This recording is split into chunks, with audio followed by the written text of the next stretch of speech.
I'm just going to go ahead and start by sharing a little bit about the Miro ecosystem for those of you who might be a little bit less familiar. So today is all about how you can build apps and integrations on top of Miro's developer platform, and more specifically, apps and integrations that are likely to be adopted by our large user base of over 80 million Miro users who come from various backgrounds. So that might be people from large companies or enterprises who use Miro for product development and all sorts of other workflows. And the vast majority of these apps and integrations that we're going to talk about today are accessible through our public Miro marketplace. And so this is our home to a collection of hundreds of trusted apps and integrations to help Miro users streamline their workflows and connect their favorite tools. So publishing on our marketplace allows you to distribute your app or integration to a potential audience of like I was saying, 80 million plus, Miro users who use these third-party solutions to enhance their everyday work.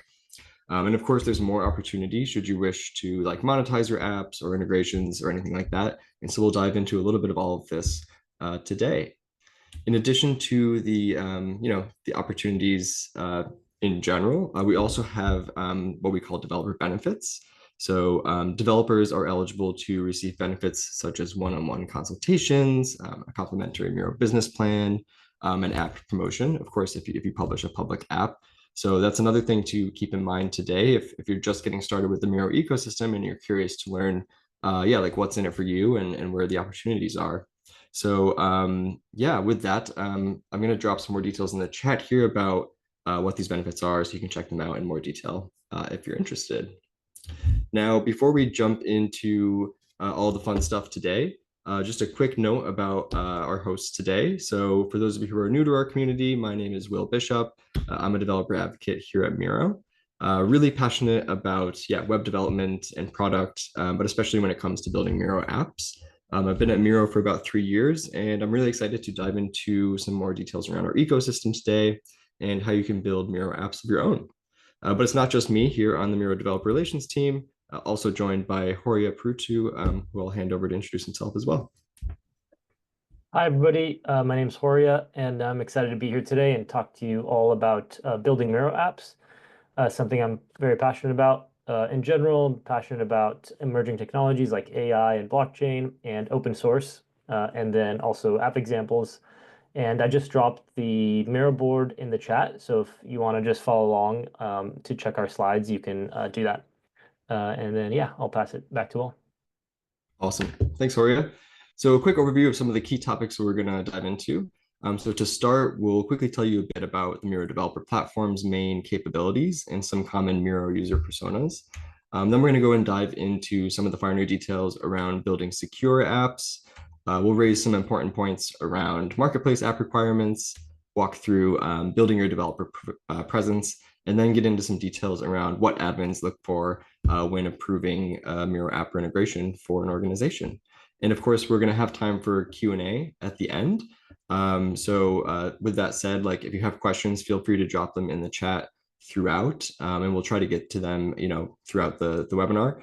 But if we don't get to them in real time, we'll save them for the end and make sure we cover anything at that point in time. So I'm now going to hand it over to Horia to talk to us a bit about Miro personas and app frameworks. Thank you, Will. We're going to start to talk about personas, and then after that, we'll talk about how you can actually start building Miro apps and what components you can use to build those apps. So first, let's talk about our user base. So we've already touched on, we have 80 plus million users. In terms of the main types of personas that Miro is targeting, it's really around research and development. So we're targeting a lot of product managers, developers. You'll see a lot of Jira integrations and GitHub integrations coming up, designers, which we also have like a Figma integration. We have agile coaches, UX researchers. These are just some of the kind of personas that we target. But of course, really anyone can work on Miro. So I've seen a lot of professors and students as well. So what do our users use Miro for? So we have kind of 4 main verticals or main kind of use cases that we're targeting. First is agile rituals, and that's of course around development. So a lot of people use our Jira integration to plan their sprints. We also have mapping and diagramming, also can be for development or other verticals as well. So for example, if you're uh, going to build a very complex data flow, maybe you want to create a flow chart to show exactly where the data is going before you build your application so that everybody on the team can be on the same page. We also have content and data visualization. So that would be great for really any sort of vertical. If you want to make data-driven decisions, we have things such as like Looker to be able to quickly analyze data on the Miro board. And of course, one thing that really Miro became famous for is workshops. So a lot of people will like to have a lot of people on one board and come to a decision and do workshops and all learn together and have fun on the Miro board.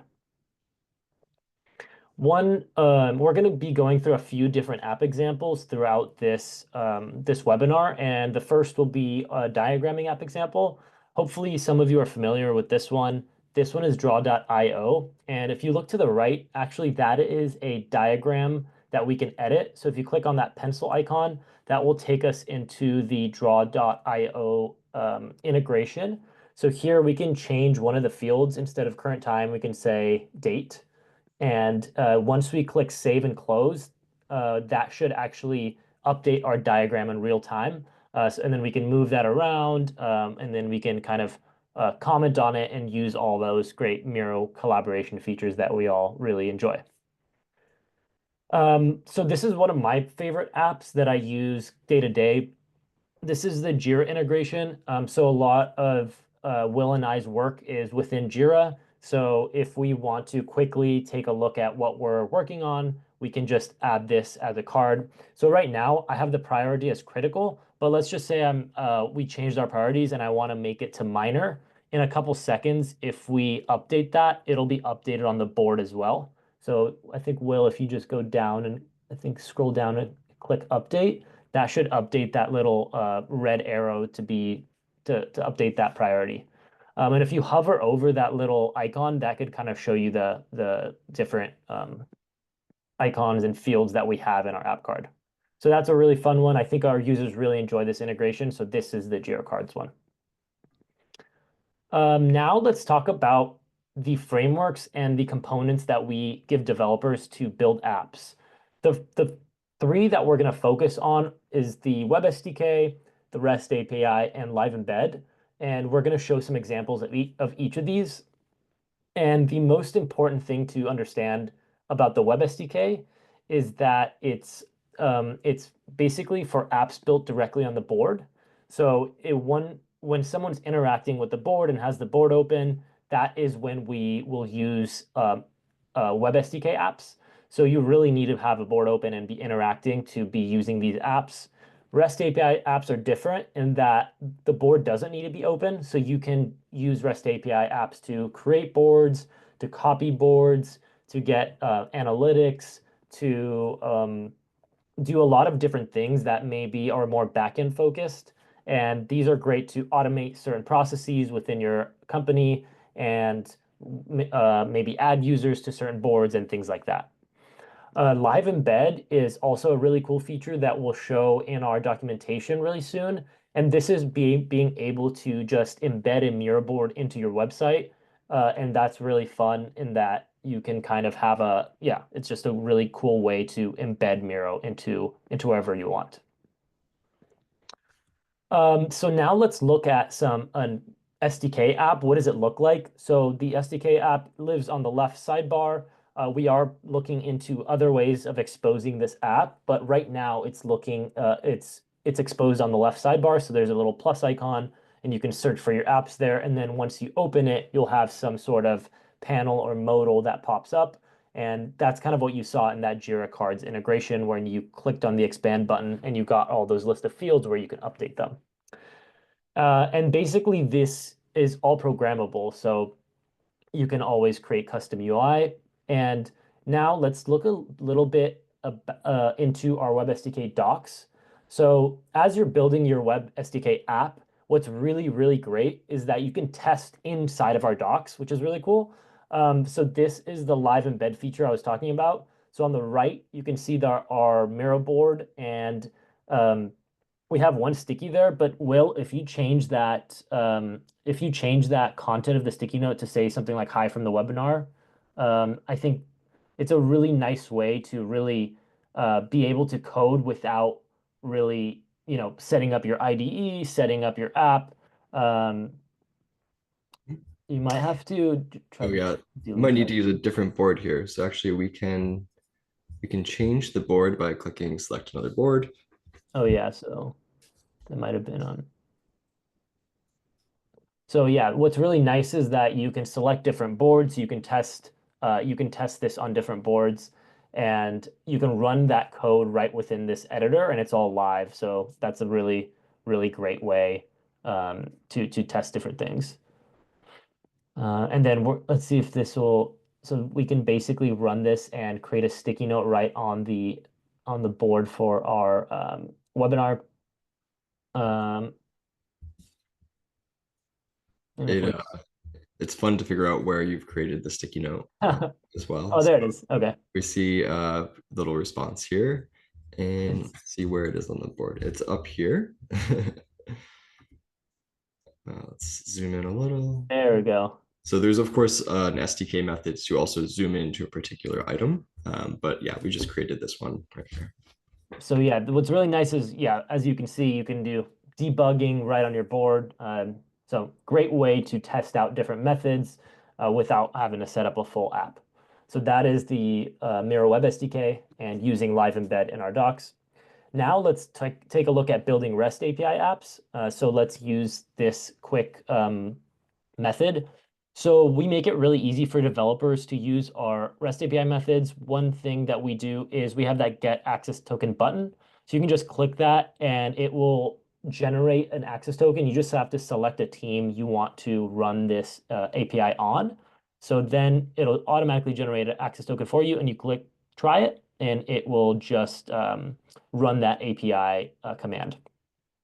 So you can see the response there. What's really nice is, let's just say you don't even want to create a new board or you don't want to test this out. You can just click on that 201 or a 400 and you'll get a sample response of the REST API without even using a token. And it's just kind of dummy data, but you'll see the structure of the JSON, which is really helpful.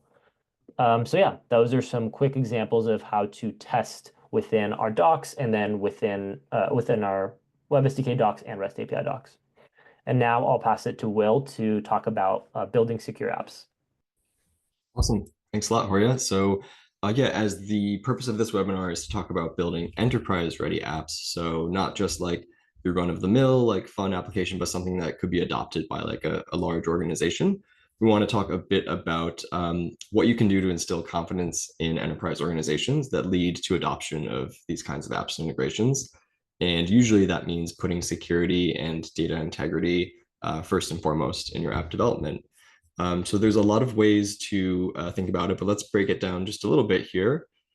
The most surefire way to build trust and transparency, I would say, with these, would-be enterprise adopters of your app, is to make sure that you're taking into account the same things that are going to be top of mind for these organizations and their admins, who are often going to be the ones to approve or reject app installation requests on behalf of like a whole organization. And they're going to be thinking about a few things, which includes app security. So, things like authorization, how are you managing credentials, PII, and those kinds of things. Of course, data storage. So similarly, like, are you storing end user data? If so, where and how are you doing that? Is this data leaving Miro in any kind of way? Also, it's important to have clearly visible app information. So are you surfacing important details about the app, what it does, which Miro scopes it uses, and why? This is all stuff that you can have on your public marketplace listing page. And then developer information. So is there a way to see who you are as a developer or a partner, a marketplace builder? Yeah, who created the app? Is it publicly accessible? Are you credible? And to make things even more credible, if you have some kind of third-party certifications or stamps of approval, like SOC 2 compliance, ISO, all of that kind of stuff, you can include that on your developer profile, which we'll get into in a bit more detail later on too. But with this in mind, let's take a closer look at building secure apps, which starts with authorization. So it's no surprise probably that OAuth is kind of the industry standard, and it's also how Miro apps and integrations must be authorized to. So I want to take a moment to just kind of highlight the importance of using only the minimum number of OAuth scopes necessary for your app or integration. And I'll take a second here to kind of show you guys what this looks like in Miro. So if we go to our developer hub at developers.miro.com, and let's say we want to create our first app that is going to be either some kind of integration or some kind of SDK app, we can go to create new app. This is going to bring us into the create app flow where we're going to select certain permissions and OAuth scopes for our app. And so I'm just going to call this, uh, oops, like my webinar app or something. And I'm going to create this under my developer team, create the app.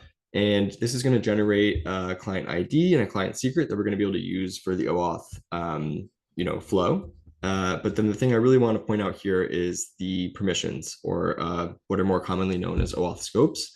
So this, whatever you check off here, boards read, board write, this is going to dictate what your app has access to on behalf of any user who authorizes it. So the point I want to drive home here is that if you are developing an app and you just kind of select every single scope here, just in case you use it someday, that's going to be a red flag for any would-be enterprise organization when reviewing your application and seeing if it's something they want to authorize on behalf of their whole organization.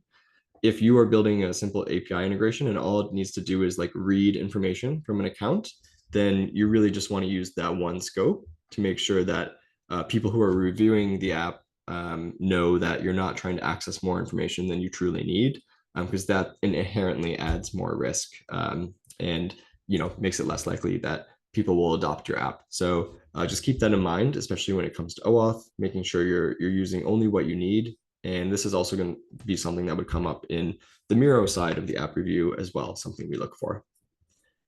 So going back to our slides here, let's go ahead and also take a look at an example of an integration that uses OAuth, like any public app integration on Miro. So here I'm going to show you guys the Smartsheet integration that we have. And let me just make sure the quality of this is good enough here. So this is our Smartsheet app. So as you can see, once you launch this app, you need to kind of authorize Smartsheet to access your Smartsheet account and share it with you on your Miro board. So this is the Smartsheet OAuth flow. The Miro one was already done, presumably, when they opened this app.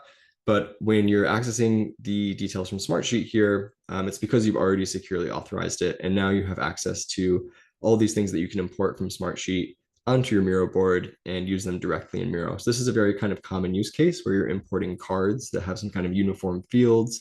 So taking something from a more streamlined kind of spreadsheet style thing and bringing it into a more visual sense here in Miro. And we can update things both ways. So if we make changes in Miro, those are going to be reflected in Smartsheet. And you can see that with the little blue highlight here. And likewise, if we make changes in Smartsheet, that's going to be reflected on Miro too. So this is what we call two-way sync with app cards, and a very classic kind of example of Miro integration. So that said, let's talk a bit more about some security guidelines that are going to be, an important part of building apps integrations. So we touched on some of the more important aspects of building secure apps already, but what else do we at Miro expect when reviewing apps and integrations? So this brings us to our security guidelines, which, as I mentioned, they're going to require that you're really careful about what you're storing. And first off, ask yourself if you really need to store things like credentials, etc.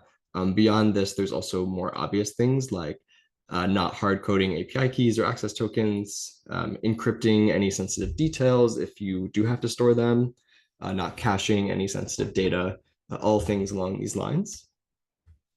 And there's two other things I want to point out as well. So when it comes to preparing your app from the development phase and bringing it to production, we also want to emphasize that you need to take the time to review any artifacts that might be left over from your dev environment that shouldn't be exposed in production. So, things like logging and development notes. So if you have, any kind of console logs in your code, making sure that those aren't going to be exposed in the browser console.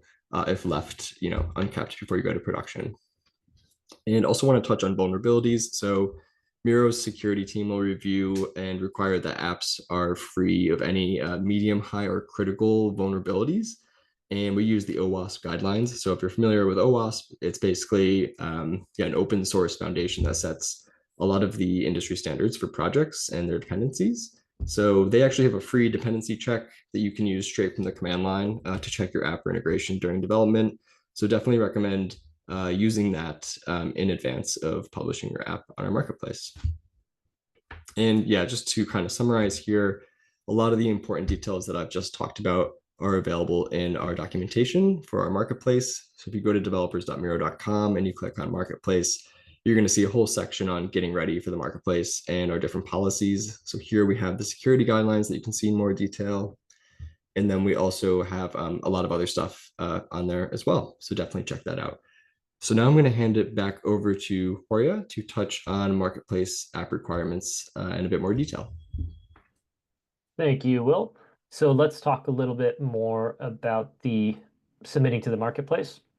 So we've talked a little bit about the security side of things, but when you submit your app to the app marketplace, you're going to be basically someone is going to be reviewing both the security of your app, but also the usability, UX, and design of your app as well. So what we expect is that all of these apps, which have been publicly added to our marketplace, have a certain standard. So they meet a certain requirement of usability, and they have a similar kind of look and feel of what Miro users are expecting. And we'll talk about a bit more about how to achieve that. So Will talked a little bit about the security and data privacy side of things. In terms of design, we do have Mirotone, which we'll look at very soon. And that's a really nice way to style your app with components that basically mirror what Miro has in the UI. And then in terms of support, we'll talk more about this as well, but you'll want to have some sort of website or support center or a support email so that users, if they see a bug or maybe they are seeing some unexpected behavior, they can email you or they can reach you somehow to either give you a feature request or a bug or something like that.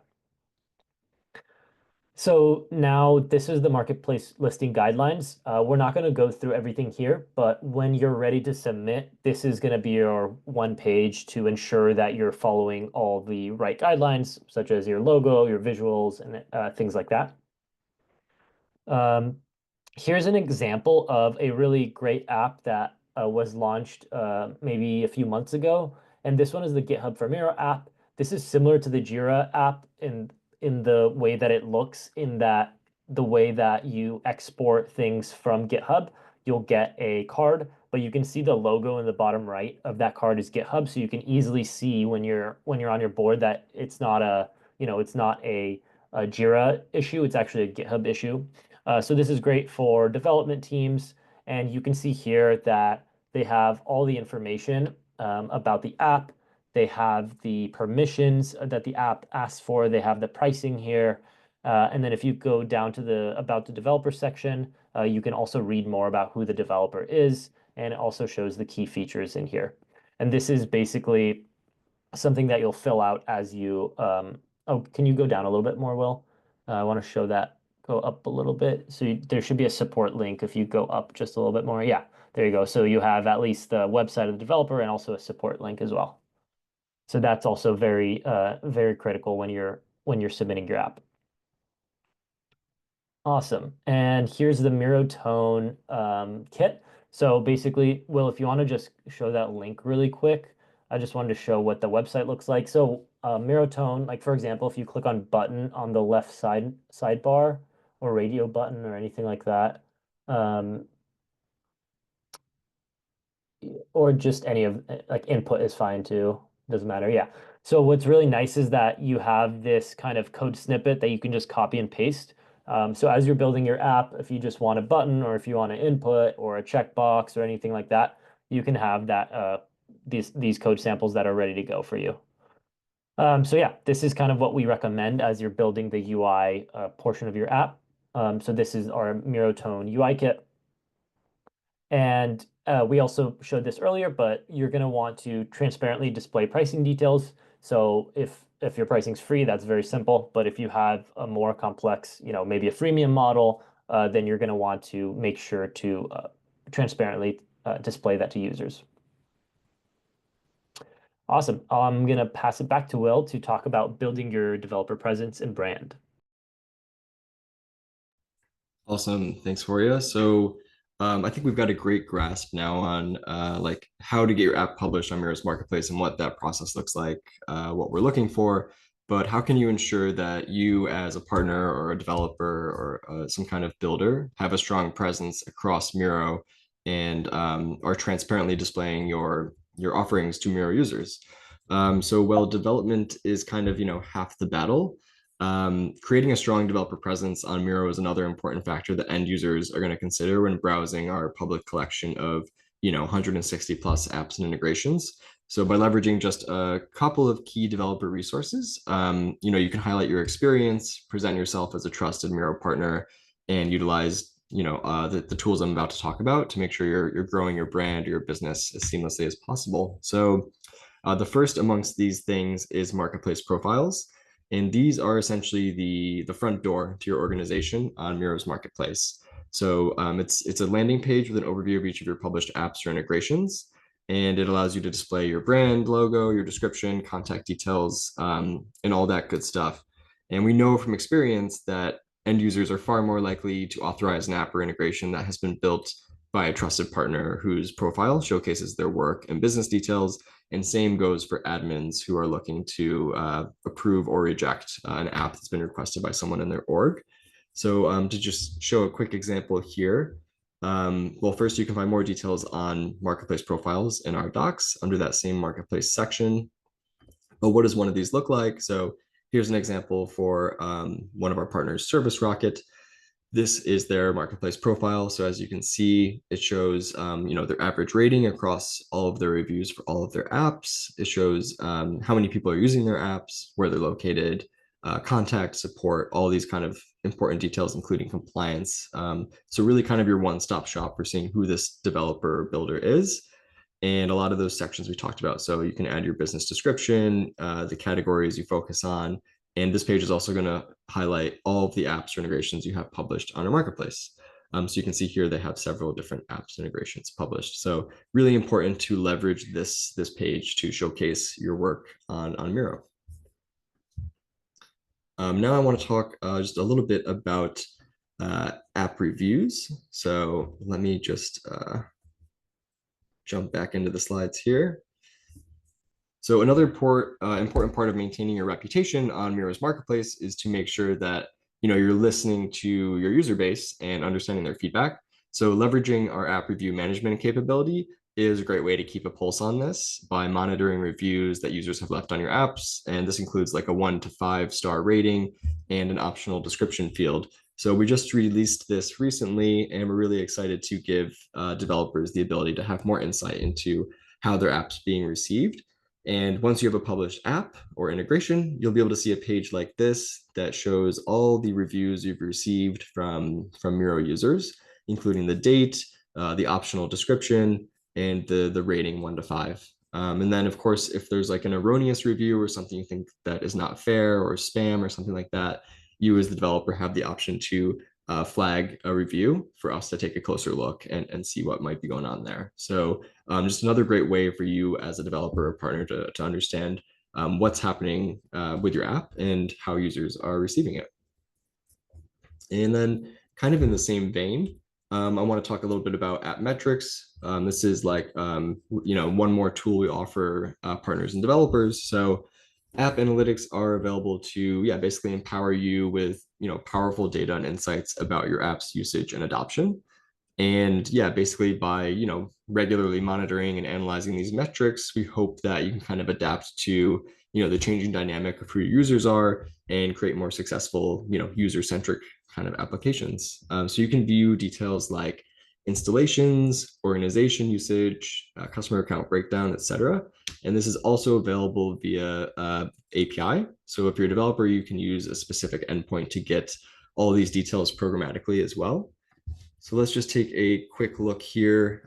This is an example for an app that one of our fellow Miro colleagues created for the marketplace for Wordle, the New York Times game, if you guys are familiar.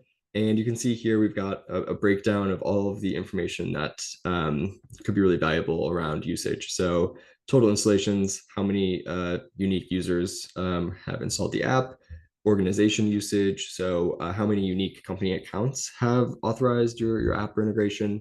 And then I think this is really cool too, the customer account breakdown, being able to see who your audience is. So Wordle, of course, this is just kind of like a fun little game, not like a business critical tool. So it kind of makes sense that it's a lot of, non-organization oriented Miro users, but just kind of independent people. But of course, you've got a few enterprise users as well. And it's also great to kind of be able to shift between the weekly and monthly view of your app and understand if there's trends that you can use to inform future decisions. So you can see here, if I was the Wordle app developer, I might be a little concerned that there were a lot of installs in 2023, but things have kind of dropped off in 2024. This would kind of be a red flag for me. So, you can use this data to inform these kinds of decisions going forward. You can also export your data as a CSV.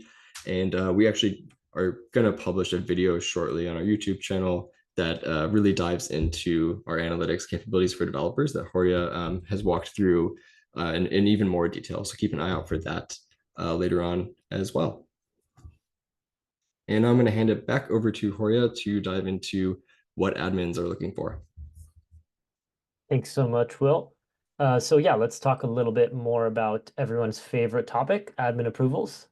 So basically, as you're trying to scale your app and as you try to get it into the hands of more users, this is going to be really critical in that you are able to build an app that admins can easily approve. So for example, for some of our biggest customers, they have large teams that or large organizations that have maybe thousands of Miro users. And a lot of times admins will just either by default kind of block every app other than those apps that are critical to their business. So maybe they're someone that uses Jira or GitHub or Salesforce, and they're going to kind of like by default approve all those apps, and then the rest of the apps, users will have to submit a reason to actually approve those. So this is where it's really critical to build your app in a way that makes it easy to approve by admins, and that will let you really uh, get a much larger user base. So let's go through the flow really quick of what the admin will see.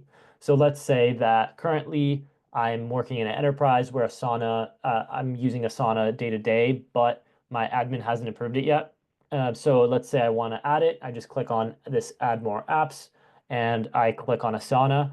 And this is what I'll see as a user if my admin makes it so that I need to request it.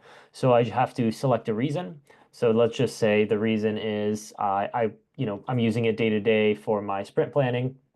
Then I'll click that send request. And on the admin side of things, once I send the request, this is what the admin will see. So they'll see in their app requests, basically on the left side, they'll have the apps tab, and then they'll have approved apps, and then also app requests. So they'll be able to approve or deny. And then in the details, they'll be able to read more, which is, why do you need to have this app installed? Um, and everything we've covered so far is really what admins are looking for. So data protection, security, OAuth, really ensuring that you're using as little scopes as possible, trust and transparency. So having a dedicated support channel or email, having a developer profile, having more apps, not just one, but having maybe a portfolio of apps. So these are all things that admins will look for to approve your app. If it's going to be harder to approve maybe and take a chance on someone that maybe has only one app with no support email or no links versus a more established company that has multiple apps, or maybe just a more established developer that has multiple apps and has already built trust with their community. Awesome. So those are kind of the main things, and I'll hand it back to Will to wrap us up. Awesome. Thanks a lot, Horia. So, yeah, as we mentioned, this is kind of like high level, all of the different things you want to keep in mind if you're looking to build a public app integration for the Miro ecosystem.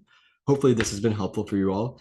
So I see we have a few questions in the chat, and I want to just take a few minutes to kind of dive into some of these in case we missed any. So I'm just going to kind of recap some of the ones we received so far. There was a question around whether or not you like, is it required to use expiring access tokens or, be refreshing them on a regular cadence? And the answer there is no, it's not required. You don't have to check that box off to use an expiring access token for an integration or an app in order to be published on our marketplace, but it's highly encouraged. This is going to be one of those like additional security related considerations that I think any enterprise organization will be wanting to see when they look at whether or not they should authorize an integration. And we do have examples of how to implement, an expiring access token on our developer docs. So you can check out our tutorials there too for a kind of more in detail walkthrough in case it's something maybe you haven't implemented before. Let's see, some more questions here. Uh, Well, one good one that I think we should cover is we got one from Noah around what's kind of changing and what's staying the same with our developer platform, especially with all the features that were yeah, kind of, announced at Canvas 24. Yeah, great question. So, as you guys are probably mostly aware, Miro has just released like the innovation workspace where there's going to be a big emphasis on the canvas and widget centric actions. So, in the future, we're really excited that we're going to start looking at apps integrations that are really canvas centric.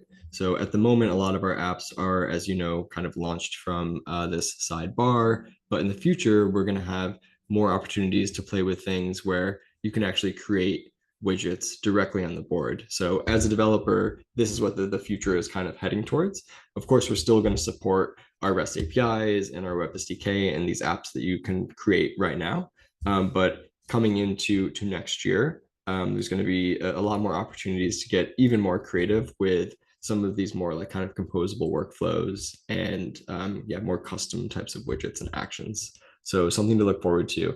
We don't have exact timing on like beta opportunities and all of those sorts of things yet, but in the next few months after the holidays, coming into the new year, we'll definitely have more to share, and we're really excited about the future. So I think there was one question. Let's see here. Um, Is there any commission that Miro charges when users purchase an app? Yeah, good question around monetization. So no, basically, if you monetize your Miro apps, that's entirely your domain. We aren't, involved in like the transaction itself. We are exploring in the future, like a form of native monetization for Miro apps integrations. This is something we're still kind of, looking into because it's something we know there's demand from our community for, and we hope to have more details to share on that early next year as well. But at the moment, if you want to monetize your Miro apps, it's something you can easily do yourself by creating like your own kind of paywall.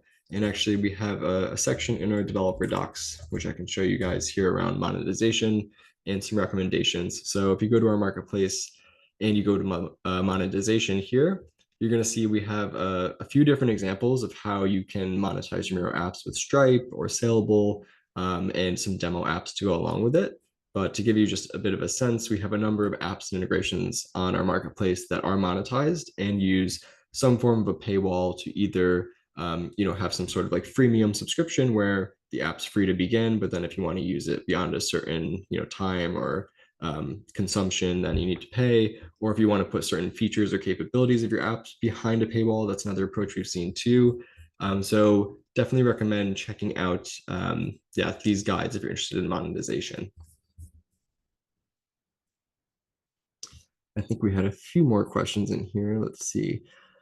Is there an app that can create better charts for boards? Yeah, so I think Horia mentioned like we have the Amplitude app. We have the Looker Unfurl as well. So if you're working with like a data studio, there's definitely like native integrations that you can use in Miro. But if you want to create like charts programmatically, that would be a bit more of a manual process using something like our Web SDK or REST API. So at the moment, it's more of a UI focused element, I would say. Is there a way to promote an app on the marketplace?